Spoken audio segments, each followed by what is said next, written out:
కాపు కులస్తుల ఆశలు, అంచనాలకి జనసేన పార్టీ అధినేత పవన్ కళ్యాణ్ అభిలాషకి చాలా దూరం కనిపిస్తుంది. ఈ వ్యత్యాసం పోడ్చలేనిదిగా మారుతోంది.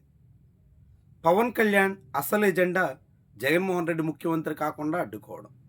నారా చంద్రబాబు నాయుడు సీఎంగా ఉంటారా? ఆ తర్వాత నారా లోకేష్ ముఖ్యమంత్రి బాధ్యతల్లోకి వస్తారా? ఇంకెవరైనా ఆ పదవిని స్వీకరిస్తారా?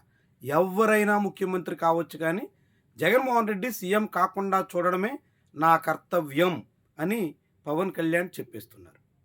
కానీ కాపుల ఆశలు, అంచనాలు అందుకు విరుద్ధంగా ఉన్నాయి. ఎవరెవరో ముఖ్యమంత్రి కావడం కాదు, స్వయంగా కాపు నేత సీఎం సీటు మీద ఉండాలి, కాపులకు రాజ్యాధికారం దక్కాలి అనే ఆకాంక్షతో సాగుతున్నారు. పవన్ కళ్యాణ్కి ఎప్పటికో అప్పుడు ముఖ్యమంత్రి హోదా దక్కుతుందన్న ఉద్దేశంతోనే 2024 ఎన్నికల్లో గంపగుత్తగా కాపు ఓట్లు జనసేన, తద్వారా కూటమి వైపు మళ్ళాయి. కానీ గడిచిన 2 ఏళ్లుగా కూటమిలో పవన్ కళ్యాణ్ పాత్ర చాలా పరిమితంగా మారిపోతుంది. 2 ఏళ్లే కాదు, రాబోయే 15 ఏళ్ళు కూడా ఇదే పద్ధతిలో ఉంటాము అని పవన్ కళ్యాణ్ చెప్పేస్తున్నారు. పైగా దీనివల్ల మీకు కష్టాలుంటాయి, సమస్యలుంటాయి, సర్దుకుపోవాల్సిందే, అణుగుమణిగి ఉండాల్సిందే, కూటమితో సఖ్యతగా సాగాల్సిందే అని తేల్చేస్తున్నారు. దీంతో ఇలాంటి సమయంలో కాపులు ఏం కావాలి, కాపుల లక్ష్యం ఎలా చేరాలి, కాపుల ఆకాంక్ష ఏ విధంగా తీర్చుకోవాలి అనే అభిప్రాయం బలపడుతోంది. తాజాగా ఇప్పటిలో పవన్ కళ్యాణ్ పర్యటన సమయంలో అక్కడ ఆయన ఇంటికెళ్ళి పరామర్శించిన మహిళ చాలా క్లియర్గా చెప్పారు. కనీసంగా 5 సార్లు పవన్ కళ్యాణ్ ముఖ్యమంత్రిగా కొనసాగాలి అని ఆమె కోరుకున్నారు. దానికి పవన్ కళ్యాణ్ దగ్గర సమాధానం లేదు, నవ్వి ఊరుకోవాల్సి వచ్చింది. అంటే పవన్ కళ్యాణ్ లక్ష్యాలకి, కాపుల ఆకాంక్షకి చాలా వ్యత్యాసం కనిపిస్తుంది. ఈ వ్యత్యాసం పోడ్చలేనిదిగా మారుతోంది. ఇదే ఇప్పుడు రాష్ట్రంలో మళ్ళీ కాపు ఉద్యమానికి ఆస్కారం ఇస్తుంది. కాపుల్లో మళ్ళీ కలకలం రేగుతోంది. అనేక చోట్ల కాపుల్లో కదలిక మొదలవుతోంది. రంగానాడు పేరుతో చేస్తున్న ప్రయత్నం విజయవంతం కావడానికి అదొక ప్రధాన కారణంగా పనిచేసే అవకాశం ఉంది అనే అభిప్రాయం వినిపిస్తోంది. ఇట్టా కాపుల్లో మొదలైనటువంటి ఈ కదలిక ఎటు మళ్ళుతుంది, ఎలాంటి ప్రభావాన్ని చూపుతుంది అన్నది చాలా చాలా ముఖ్యమైనటువంటి అంశం. కాపుల్లో వేడి రాజుకుంటే ఆ అసంతృప్తి అనివార్యంగా విపక్షంలో ఉన్నటువంటి వైఎస్ఆర్సీపీకి అనుకూలంగా మళ్ళీ ప్రమాదం ఉండొచ్చు అని చాలామందే భావిస్తున్నారు. ఇదొక అనుభవం కూడా.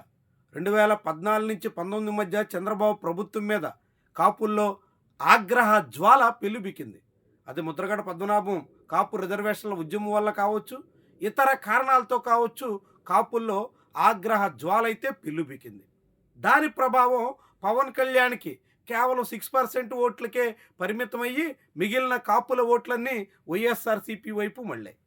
దాంతో జగన్మోహన్ రెడ్డికి అఖండమైన ఆధిక్యత 2019 ఎన్నికల్లో దక్కడానికి ఒక కారణంగా మారింది.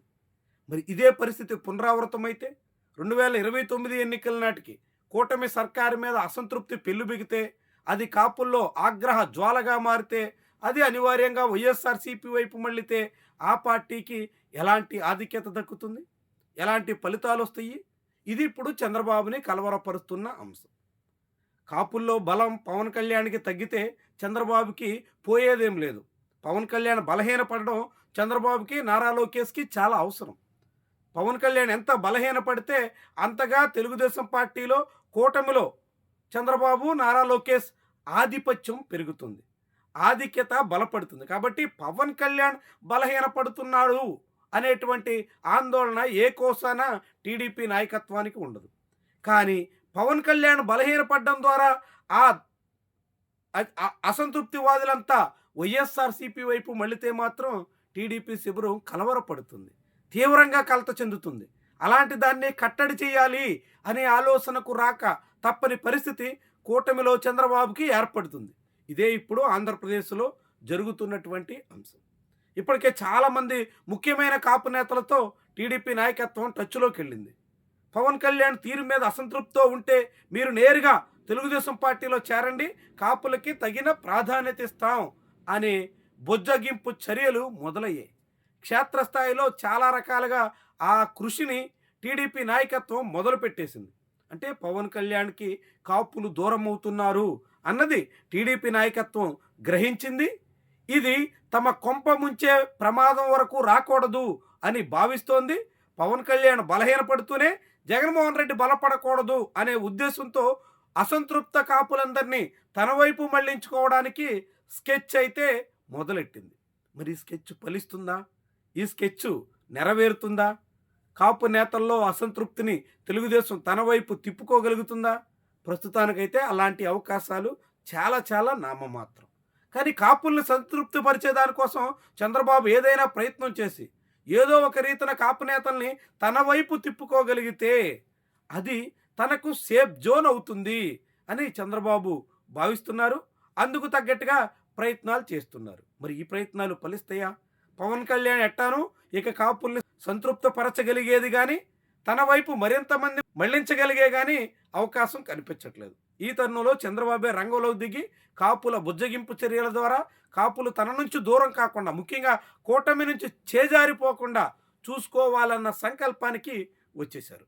ఇలాంటి ప్రయత్నాలు అయితే ముమ్మరమవుతున్నాయి. మరి ఇది ఎలాంటి ఫలితాన్ని ఇస్తుంది, ఎక్కడికి దారి తీస్తుంది, ఏ దిశలో మళ్ళుతుంది అన్నది పవన్ కళ్యాణ్ భౌతవ్యాన్నే కాదు, మొత్తం కూటమి ప్రభుత్వ భౌతవ్యాన్ని నిర్దేశించే అంశం. మరి ఇలాంటి తరుణంలో కాపుల్లో పెరుగుతున్నటువంటి అసంతృప్తిని సొమ్ము చేసుకోవడానికి వైఎస్ఆర్సీపీ వైపు నుంచి పెద్దగా ప్రయత్నాలు జరుగుతున్న దాఖలాలు లేవు.